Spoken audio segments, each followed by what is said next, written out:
is Alexandru-Gabriel, and today I'm going to be talking about the relation between moral neuroenhancement and freedom. So moral neuroenhancement is a very broad concept which can be defined in many ways.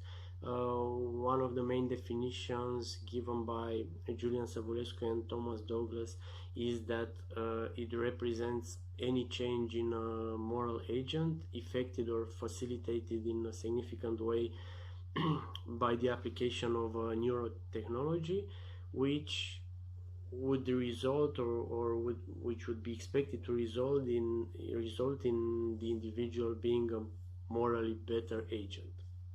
Now, in the last few decades, new discoveries in neurobiology and genetics have made more appealing this idea of moral neuroenhancement, but at the same time there are many critics who claim that it might undermine our freedom, our notion of freedom. It might restrict our freedom to commit immoral acts, and even it might determine us to behave in a compulsive manner, such as like a robot, without considering the reasons behind that specific behavior.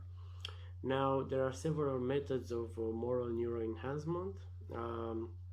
One of them, for example, is pharmaceutical drugs such as oxytocin, which has been shown to improve trusting behavior, to improve altruism, and generally to promote pro-social attitudes.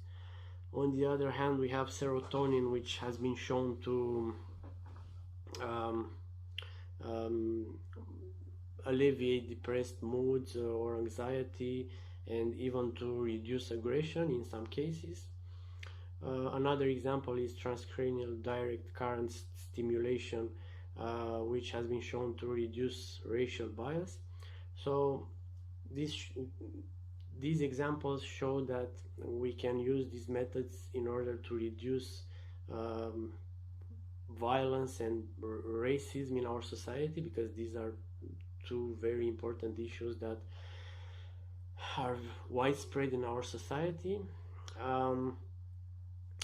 And now there are many critics saying that they can undermine freedom, but it is hard to see how exactly they would do that, because what they would do, they will not causally determine us to behave in a specific manner, such as when you program a machine to do a task. Rather, they would influence our behavior so that we would be more determined, more inclined to behave morally. For example, to donate to charity or to save a non-human animal when we pass by the street and we see a starving animal, for example. So it will improve our motivational states to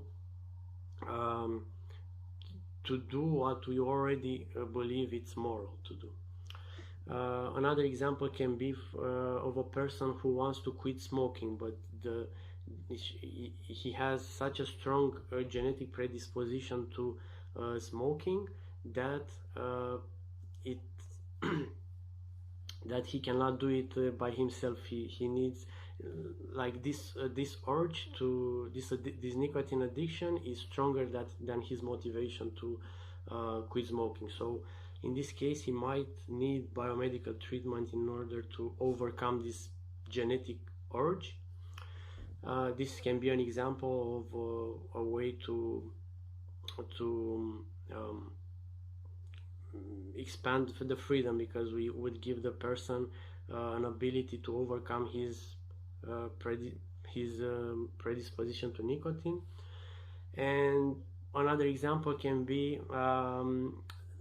the studies which show us that women are generally more empathetic, more altruistic than men, so they are more inclined to behave in a in a moral manner. Now, we don't think that women are less free than men because they behave in a moral manner.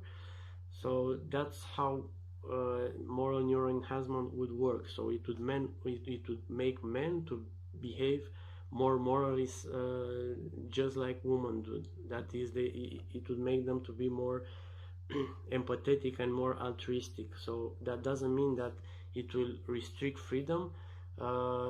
It's pretty much the opposite. It will rather expand their freedom.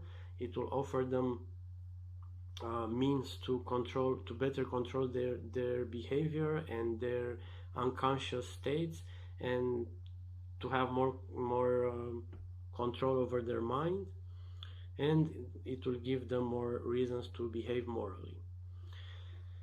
Thank you very much for listening to me. I wish you a great day. Bye bye.